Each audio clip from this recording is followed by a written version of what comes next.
You don't need to do it all at once. Get it out there, test it, refine it, tweak it, and then when it's at a place and you're ready and you know what the market wants, then you've done some great research, then you can broaden who you speak to. And that's your construction space is the space so they're easier conversations for you. Welcome to Business Without Bullshit, podcast delivered by Navigate Biz. This is a series of business conversations with business owners, some of who you've heard of and some you probably haven't. But we can assure you they are conversations you need to hear, dispelling the myths in business and really getting to the crux of what business is about, how to be successful in times of challenge, but also in times of great growth. So sit back and relax and enjoy. Alrighty, we are talking about, does a business owner need their own brand as well as their business brand? Now there's a question. I guess for me, I would be asking the question, well, what does that person do? Is the business them? Are they a professional speaker? Are there things that intrinsically your business is wrapped up with you?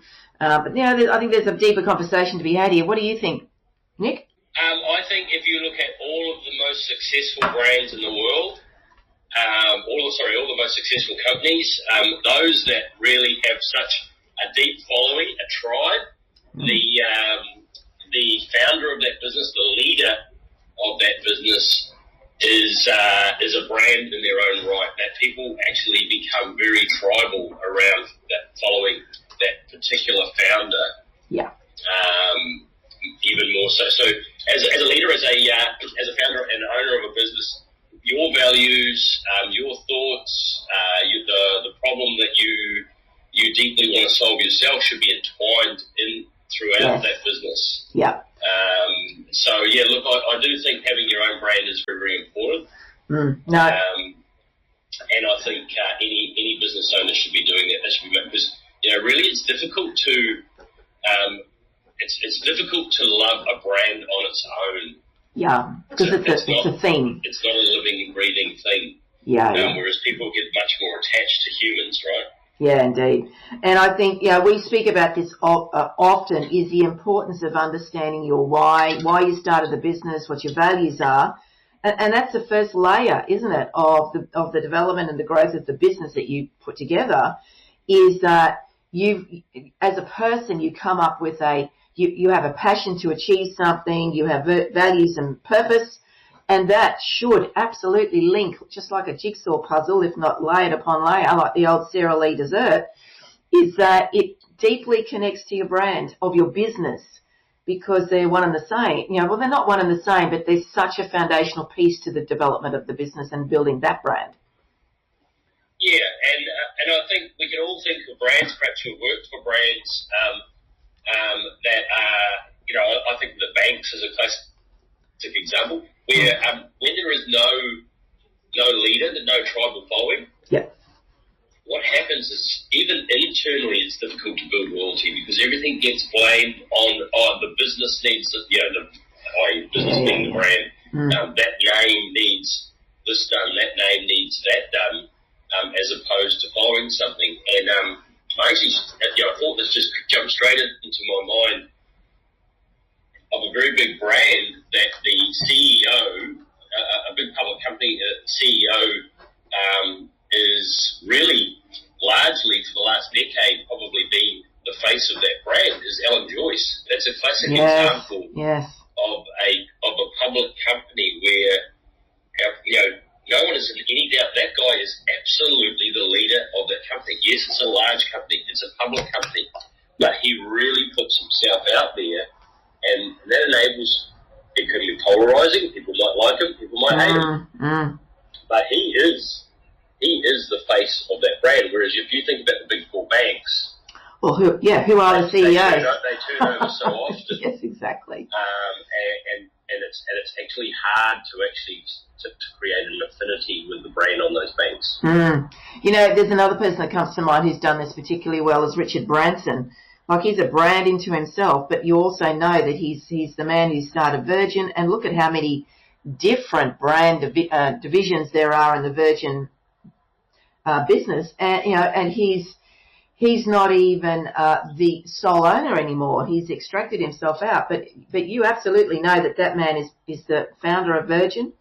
But he also has his really strong personal brand, whether you like him or not. But it's a really good example of how well that has worked for him, building his own brand and the Virgin brand. Yeah, and I think it really distinguishes those that are actually really passionate about brand. They're there long term. They want to attach some meaning to that brand versus those that just come and go. As I say, you can go through numerous public companies, particularly very, they're good examples, but they're poor examples of actually how I think it should be. Yeah. And that, often the CEO does not really attach themselves to that. They, oftentimes can be very aloof. And you just kind of know that, in that instance, maybe 3, 4, absolute maximum 5 years, they're done, they're gone. Oftentimes it's 18 months. They're there for the paycheck. They're not there because the brand of the business connects to them. That's how I would say. They're not intrinsically attached. No. To the brand and the business. They basically become placeholders. And so if you don't want to be seen as a very vanilla brand, a brand that has no meaning, or as a short-term owner, I would really recommend that you do create the brand. The brand can be attached to, absolutely anyone that knows me knows that, Navigate is such an important part of my life, business life, everything that I do. It's a passion project. And so everywhere I go, no matter what level of business I'm in, everybody hears about Navigate Biz and the business education piece and how important it is to me. That becomes part of my brand, part of what I'm known for. And that's what puts the life into the business, right? Exactly, indeed.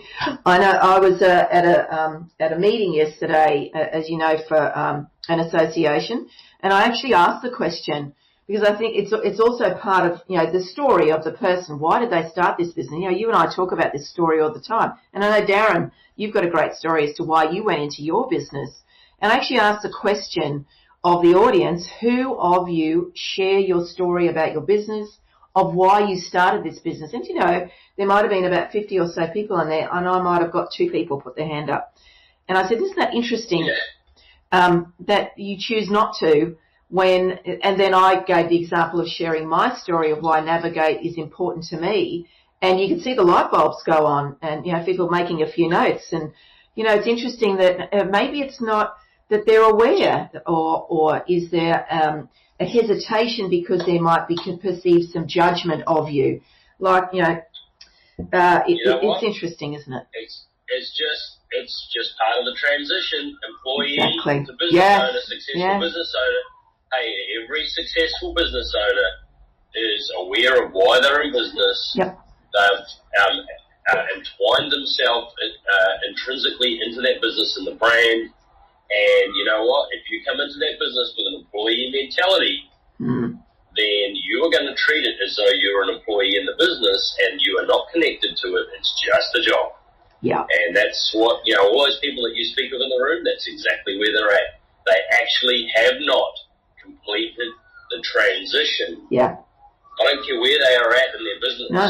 If they could not answer that question or be a part of that question that you put forward, the statement you put forward, they actually have not completed the transition. They're still an employee in their business.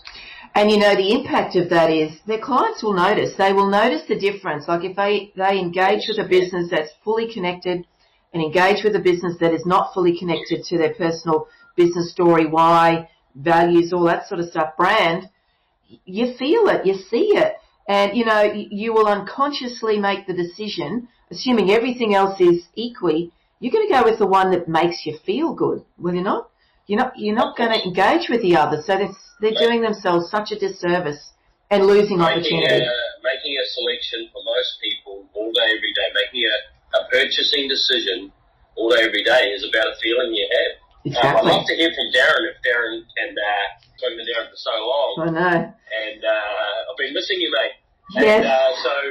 And look, I think that's it. It's just so important that you've got to Here he is. You've got to pump some feeling and some life into the business, and the only way to do that is add the human element. No matter how big the business is. Doesn't matter, does it? No, doesn't matter. As I say, when I started my online business and I grew that over 100 million a year turnover, we had branches all around the country. I made sure that I went out, I walked through every workshop on a regular basis, spoke to all the people in the business, and I went out to as many of the customers direct face to face as I could. The business never got too big to not have the human element. Darren, G'day, Darren, how you doing? Good yourself. Good to hear from you, Nick. Yeah, mate, how you been? Yeah, great. Yourself?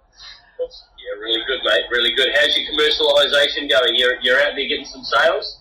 Mate, we're still, it's a crazy. I've spoken about this a little bit more with Joanne than I have yourself, but we've morphed into so many different things, and we're still in the plan and the growing stage. So, but you're just talking about your brand there. I've got one that I do see myself as the brand, which is Connect Kitchens, and then the other where I'm not, and I've deliberately made myself not that. So the exception, now let me just guess here, is if you're white labelling something that other, from a retail perspective, people will use that product or service via another business. Correct. Yeah. So that brand of that business is it's about communication, easy communication, and it's going to be done via an app. And the brand idea of that is just being about the ease of the communication, about young, about vitality, just about moving forward, and that's just all about themselves and their business. The other one, that is about me. That's a passion. Connect Kitchens for me is a passion. It started from some pain that I had. It's evolved to fix pain that I went through. I paid a lot of money for that. Yes. Haven't we all? Haven't we all? So that's a passion. So that one there, that's well and truly on its way. That's something that I will have to be the face, because it's a business to business marketing strategy. It's one that's a little bit too hard to social media, or it's going to be more about email blasting, talking to people, doing the grind, getting on the road, knocking on doors, getting my face out there, and just being able to communicate that passion and highlight the pain points that we all have. And Darren, won't your Connect Kitchens be using that app?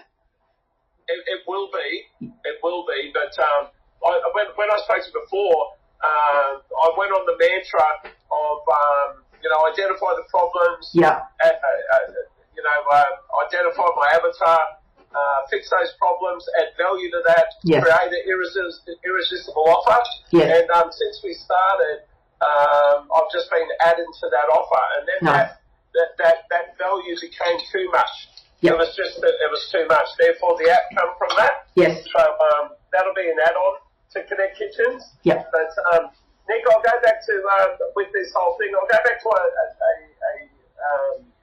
a lesson that we had, and the lesson challenged everyone in the lesson to not be held back by fear, and don't be scared of how big or how small your avatar could be, and don't sell yourself short. No. And the app's based on that lesson, mate. The app will take 3 months to get built, so that's 2 to 3 months on the app. And I think we're this weekend this weekend is where we're actually starting. So we'll be looking probably in about 2 weeks to get the website up. So that'll be 6 weeks away 6 to 7 weeks away before the website's up for the app. Yep. And by that stage, I'll already have, I would have already been knocking on doors for Connect Kitchens.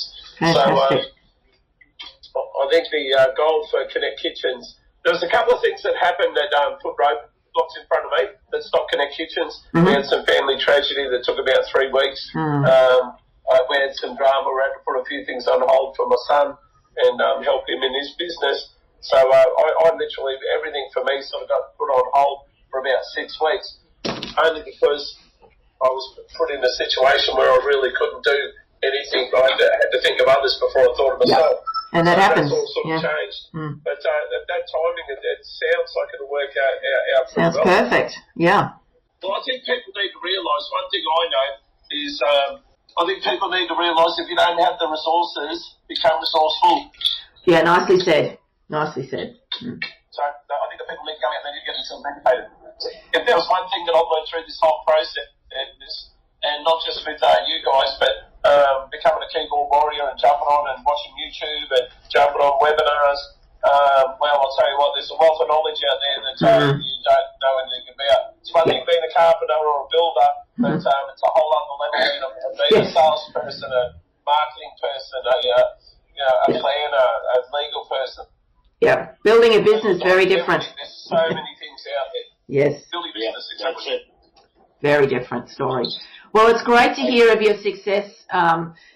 I know, I'm not sure that you know this, Nick, but Darren's got the opportunity to go international, so there's a lot of great stuff going on for him at the moment, despite having to, step away for a little while. It's going great guns, and I'm just so pleased for you. It's wonderful to hear. It's why we do what we do, to hear these stories. While I've got you, while we're sitting there having a conversation about that and about where we are and like how it's sort of progressed, I'll ask the question. And this question come up, and it become, I wouldn't say overwhelming, but it keeps getting bigger. And I want to ask this of you. I started with Connect Kitchens, and the adding value came to the app. The app itself looked at, well, we can solve a mountain of problems for every single contractor being anyone in the building industry. But the whole thing was about communication, how you present, how you communicate, and you take away the firefighting. And then it become a service-based where I could work with cleaners, transport, anyone in service-based that offers a service for money. So then when I spoke to the marketer, when I was talking to the marketing guy yesterday, he said, why would you sit there and call it Build Easy? Because that was the idea of it's going to be called Build Easy. He said, why would you sit there and restrict yourself when literally you have a product that could serve so many other industries? Yeah. I said, well, my passion and my goal and my expertise was in building. I know building. He said, yeah, but this app isn't about you. It's about what you do for a service-based industry. So now we're looking at changing it and targeting anyone, any single small business in the small in the service-based industry. Have I done the right thing or the wrong thing? Should I stay in my lane or should I open it up? Joanne, I'll let you answer. You were ready to go. Yeah, sure. For me, the fundamental piece is what the marketer said, is that you're about communication, making it easy. And it's the same for us. Do we stick to one type of business that we work with? No, because the fundamentals of business are the same across every business. So I feel that you need to get comfortable with the size of the opportunity, because what you offer and what your marketing man has said, and I would agree with him, the fundamentals of communication in the service-based industry is the same regardless of where you go from one to the other. Do you speak slightly differently to a tradie, to somebody who does something differently? Yeah, potentially you do, and that's your marketing strategy and how you speak to them. But the fundamental product, just like Navigate, is everybody. Yeah, look, I agree. Now, I've obviously caught up to speed now, and so now, hey, look, I agree. Essentially, it's the same. I suppose look at it this way: it's the same kitchen. You just got multiple restaurants, and so what it is you're creating different ads, different messages, different marketing. It's like us. We will speak differently, providing our product to tradies. So we've got ads for tradies, we've got ads for professional services, we've got a whole suite of ads that all really ultimately come back to a very, very, very similar product. Yeah. Yeah, well, that's essentially what he said. And he basically, his analogy was, you go up to the trade show, which is up, I think he said, the Sunshine Coast, you pay X amount to go up there, you put an ad in, or you set up your stall and you market it to tradies, where really you've got 30 people walking past per hour, only one of them are looking at it, when really you could add 15. Correct.